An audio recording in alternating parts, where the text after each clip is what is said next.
you check the children? Show a little match sometimes. Hi, I'm Chucky. Wanna play? Sometimes. That is what You're gonna need a bigger boat. Hey everyone, welcome to the Horror Show. I'm Cecil Laird. And again, Jaime and Fuego, yeah! And we are here to do another brand new movie review. And this is one that, quite frankly, was probably one of my top most anticipated of the year. Same. I absolutely love these films, even the stupid ones. And, until now. And so I am going to go ahead and say we're talking about Jurassic World Dominion. But why are we? I mean, come on. So, Lord. I mean, I love dinosaur movies, and really it's because of Jurassic Park that I love dinosaur movies. That one was just done so well.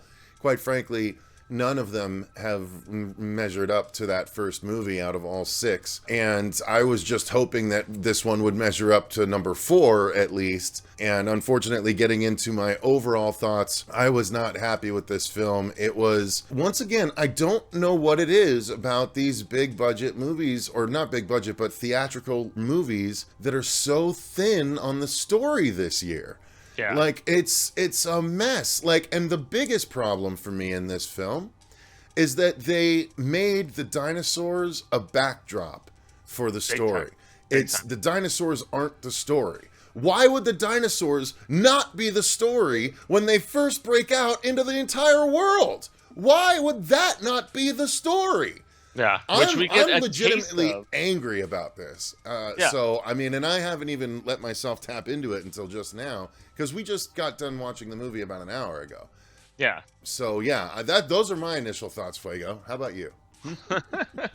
Man, you were right on the same page as me, man. I was even talking with Catherine when I got home from the theater this afternoon, early evening, and I was like, this might be what everybody is saying, the worst Jurassic film that's been done. And I think that a big culprit is really the fact that throughout the pandemic, and all of the nastiness that is incorporated with that, there is so much overthinking of things and re-editing and just dicing. This film felt so disjointed and all over the place, and it did not have like kind of a cohesion that even 3, which I have taken craps on, various times. I hate Jurassic Park 3. I like that movie. But this is even worse than that. This is even worse than Fallen Kingdom. And I don't want to be one of those people who's like, rage YouTube. But, dude, this movie was just, like, it did not feel like it was really properly, pieced together. And it just upsets me in that regard, because with both of the old and the new, the legacy and the newer, people returning, I thought this was good. Like, I was so excited. What a waste. What a waste indeed, dude. It just pissed me off, and so I will back off and Yeah, no, I understand, and we'll have our chance to get impassioned about this. We will keep this review spoiler free. Indeed. So there's a chance that this Sunday we'll have a spoiler discussion about the film, you guys, but we'll avoid the spoilers for this particular review. Yeah, for sure. But so let's get into the story of it all. This will be quick. Or the lack thereof. Yeah. I mean, because there's very little to the narrative in Hence this. why I said it'll be quick. Basically, at the very beginning, the little clone girl from the end of the last film, the part of the film that everyone didn't like, she's the focus of this film, because at the very beginning, both she and Baby Blue are kidnapped by, InGen Part 2. Well, in actuality, no. It's a little more interesting than that, because it finally brings around something from the very first movie. So that was kind of cool. I did like that. But I don't know if I should spoil that or not. I guess... Yeah, maybe hold back on that. Yeah. I mean, but you learn very quickly the name of the guy is going to end up being the typical Jurassic Park corporate bad guy. Yeah, that is... And the name, the name is very reminiscent if you're a fan of the first movie, because it was resoundingly repeated by Dennis Nedry. So... Well, I mean, that's story-wise one of my biggest issues with this movie, dude, is the fact that it had so much potential based on its concept and what it could have really shown us, and it just half-assed it. I mean, quarter-assed it, if we're going to be fair. So, Basically, the little girl and the baby blue raptor are taken by this evil corporation because it's Dr. Henry Wu, is that his character's name?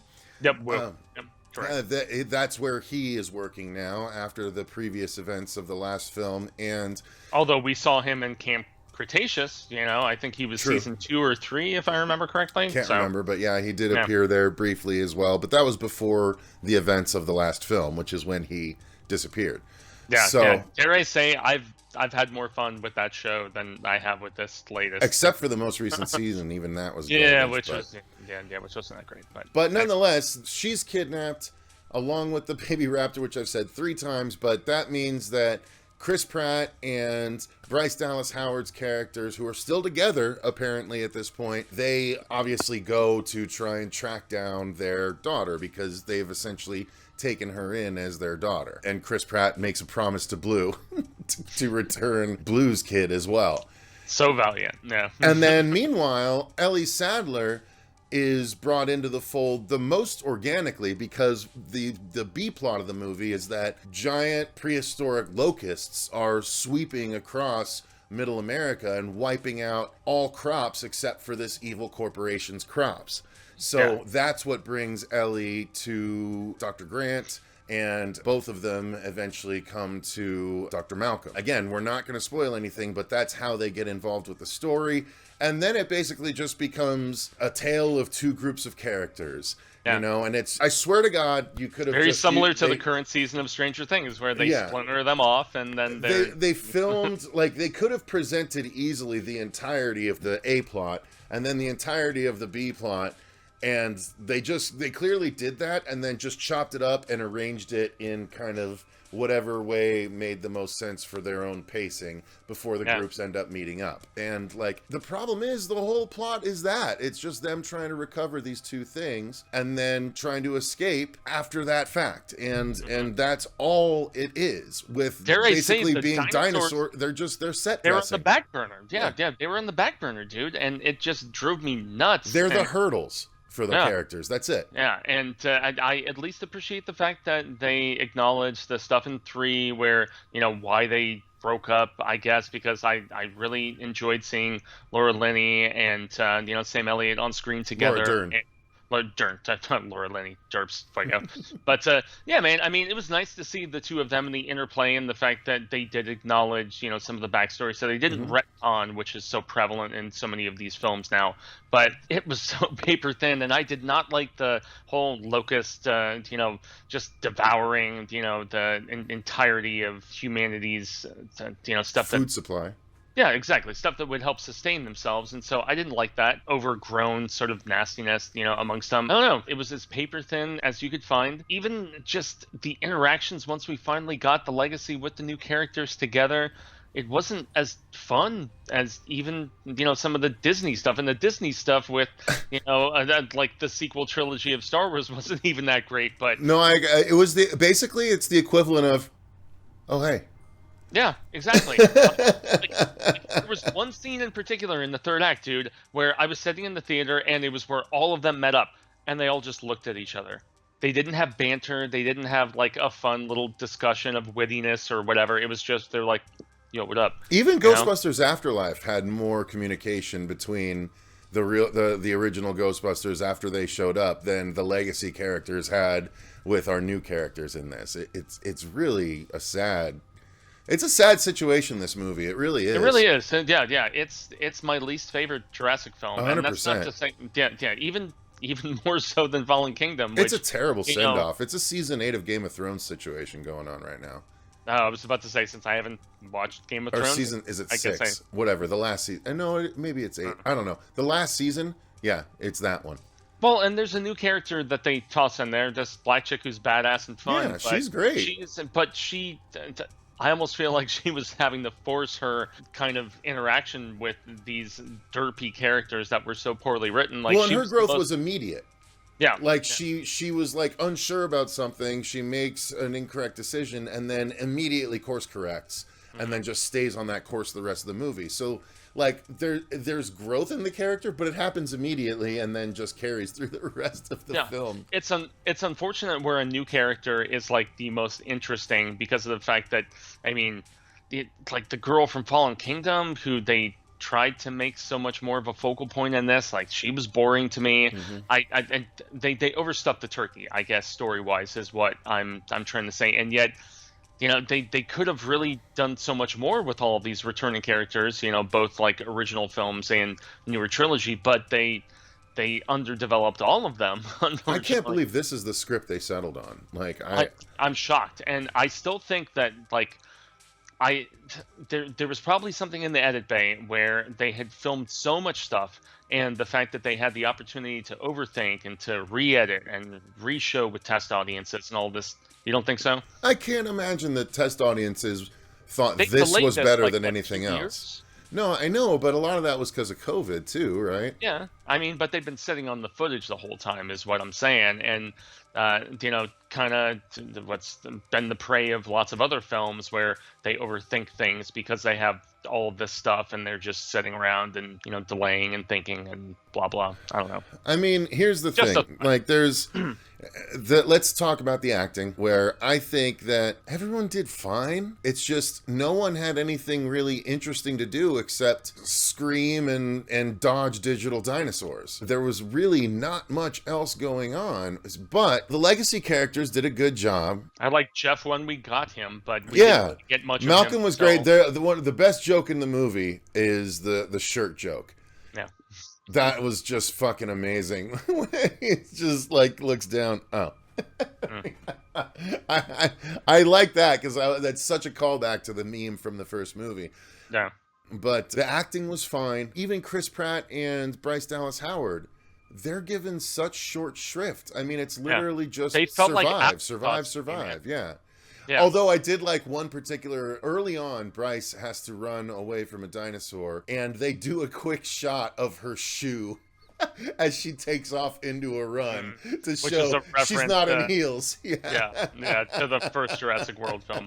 And, you know, I will say she really sold that scene that everybody has noticed in the trailers, you know, where she's in the water and she's, like, hiding. That was great. Kind of comes up. That was a very tense scene. There was at least 3 scenes that were tension-filled for me that I was like, this is really good. This is good tension. But it could have been so much better if they had maintained character development like they should have. I just didn't dig the new dinosaurs. I felt like it was so underdeveloped. I felt like the editing was chunky and like all over the place, man. And I just... Well, the third act was a ripoff of the Jurassic World third act, and it was not done nearly as well, in my opinion. And they were deliberately doing callbacks too, which like Jurassic World was deliberately doing callbacks. You know, like the actual denouement of the third act fight, it seems like an accident. Like, and it's like, that's it. I did like that particular dinosaur though. No, you're the one that Bryce interacts with. Yeah, without spoiling. Yeah. I mean, I thought that was a cool design. It was a Freddy Krueger bird. kind of.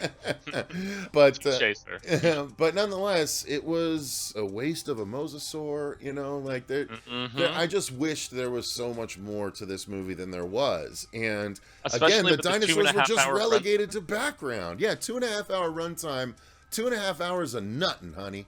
You know what I mean? Like, just especially in the midsection, because you have those stuff that, you know, we've seen in the trailers that is initially like urgent and interesting and whatever, but it just kind of finds this boring groove of just nothingness, I guess, in the middle of the film, and there's very little of interest in that, you know, mid to late third act. So, it's like early third act. They try and do something where it's like, oh, this was already done way better in part 3, the one that everyone hates. Yeah,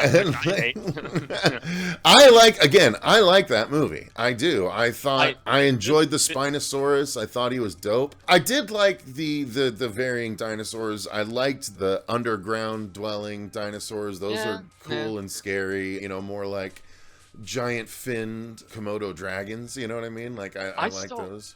I still feel like this could have been such a unique concept, and 100%. they squandered it. Really. I mean, the dinosaurs got released at the end of the last movie. Why is this movie not about people first realizing that dinosaurs are loose on the planet? Like, it jumps ahead. Well, because it's what, 4 years after the. Yeah, that's why. No. Why do that? Why make that decision? Like, why? It's such a bad call. Agreed. Like, you miss out on so much dramatic fun that you could be having. Yeah. Oh, and that makes more sense to bring in the legacy characters because, oh my God, dinosaurs are loose in America. Who are the only people that we know that have the best amount of experience with this? Let's call Dr. Grant, Dr. Sadler, and Dr. Malcolm, you know? Like, that makes so much more sense. I can't believe this is what they chose to do. Yeah, it just makes me think that they had too much time to overthink it. You know, that's at least my judgment on it. And yeah, I mean, the acting was not bad, but it was what they were given, and the very undeveloped aspect of it all that is just the most frustrating, because this is like a, you know, Jurassic Park, like, you know, Super Friends sort of situation, and they squandered it. Fuck, it sucks. Anyway. No, yeah, I agree. So let's talk about the filmmaking aspects, okay? It's shot well enough. I mean, again, he builds tension well in the scenes that you want tension built. There's a lot of those scenes where there's something nipping at people's feet. There's a number of those, you know, and those always get me pretty well. So the film was shot more than competently. It didn't blow me away. It didn't have like any, I feel like with a Jurassic World movie, when you have the perspective of dinosaurs you can work with, I feel like that leaves a director a lot of room to get really cool and creative. Like, start at the base of a brachiosaur and then cruise all the way up its back and end at the point where it's grabbing something off a tree and it looks down and sees the characters from its point of view. You know what I mean? Like, let's have some fun with the fact that you're working with dinosaurs, and it just feels like it's kind of standardly shot. Like, there's no shot that I could point to in this that was like, damn, that's awesome, the way I could in many different shots in the original. Yeah, or even Jurassic World. Yeah, or even 2 or 3. I mean, I'm a big apologist for calling Trevor out, because like Safety Not Guaranteed is one of my favorite movies from the previous. Apologizing, bro, because I'm trying. Needs it after this one. Have you seen Safety Not Guaranteed with the? I like that. That had an amazing I love ending. That movie, dude. Great I love ending. That movie. You know, one of the most rewarding endings. Yeah. Yeah, but he hasn't really done much since like jumping into this big budget sort of stuff that's of a memorable variety, and yet I love Jurassic World. I do, and you know, I enjoyed the hell out of that. What a third act on that one. Like, yeah, and yet in this regard, like, I don't even think this holds up to J.A. Bayona's Fallen Kingdom, which a lot of people hated. No, I agree. Like that film, at least despite its scripting issues, it had pivotal scenes that you will remember. Like, and that dinosaur was scary, dude. Well, and also when they were like sailing away, and there was like they were burning the island down, and that I can't remember the type of dinosaur. It's the brachiosaur, yeah. Brachiosaur. That was just like crying because it's like gonna burn and die on that island. You know what's more sad about that? J.A. Bayona, the director, said after the fact that brachiosaur is intended to be the first brachiosaur that Grant, Sadler, and everyone see in the first Jurassic Park movie. Okay. When they drive up, and like, it's the majestic one. Like, it's intended to be that brachiosaur that dies in that fire. It's like, oh, Jesus Christ. Yeah. But I guess, at least from a filmmaking standpoint, you know, despite the fact that it was like very nicely shot and all of that stuff, it just didn't have memorable sequences, which, as much as I disliked Fallen Kingdom, it at least had memorable sequences, you know. This was the Alien Resurrection of Jurassic Park movies. I like Alien Resurrection. But it doesn't really have...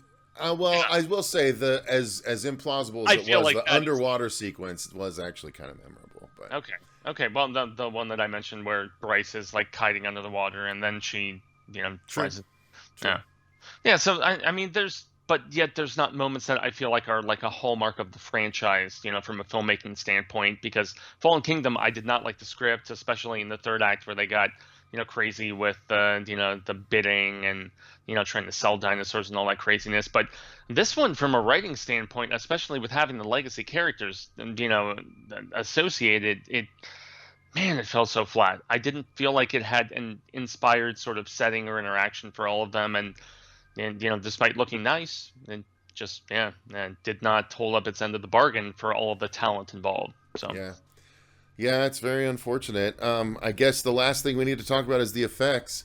The effects were fine, except I thought the new dinosaur looked cool, dude. There was a number of new dinosaurs. There was two in particular. Yeah, right. Yeah, that one was neat. I don't even know the name of it, but essentially the Gigantosaurus. And it's that's it's like Giga something Saurus or something like that. But no, there's that one. There's the bird one, and then there was also like I said, the cave dwelling ones. Yeah. There was the giant locust, but there was one or two other. Oh, what's kind of interesting is that they do a little course correcting where the scientists here, or one of the scientists at one point says, "Yeah, we do things originally. We didn't substitute DNA."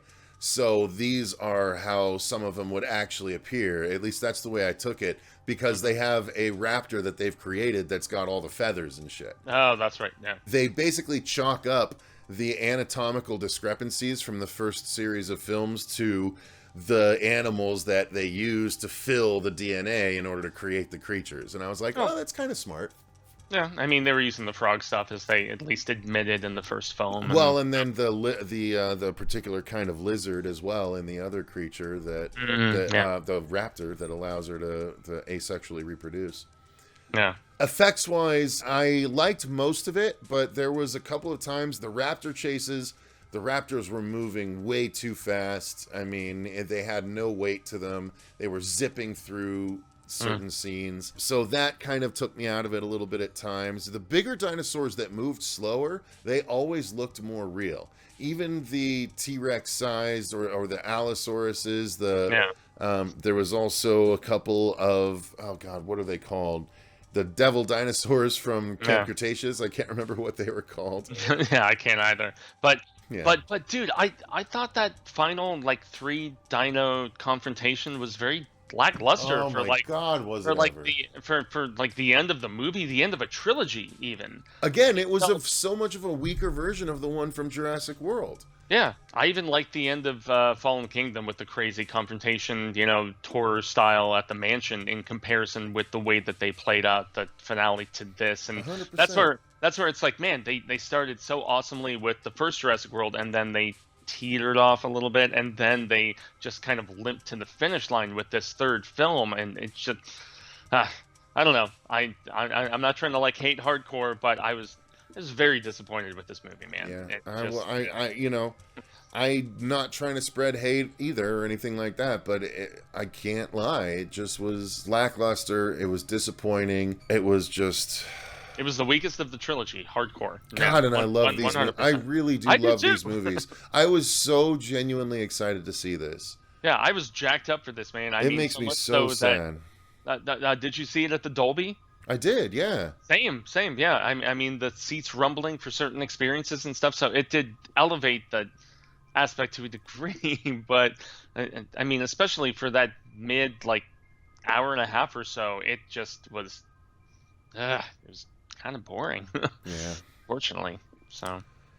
All right. Well, I think we've said enough non-spoilery. Yeah. I mean, yeah. So, you guys, if you've seen it, let us know in the comments down below. What did you think?